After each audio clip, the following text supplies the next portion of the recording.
Hi, here are the steps to the Glute Bridge Hip March. This is a glute bridge variation that has a little bit more emphasis on the hip flexors and hip stability, as well as still working through glute strength. So we're gonna lay on the mat, having our back flush against the mat, a little pocket space for that natural low curve in your back, coming about a hand's length away from the hips and planting fully into your feet.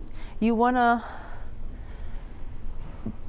keep the ribs in line with the hips. Inhaling, exhale, lift up through the glutes, and then keeping one foot fully planted.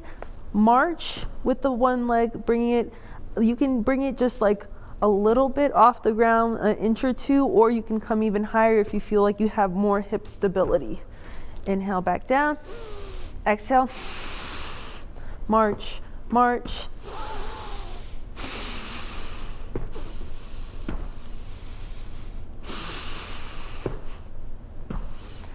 So what I don't want to see is swaying of the hips from side to side, really trying to keep it stable, clenching in the glutes and in the quads to make sure that you're stabilizing. March, march, and come back down.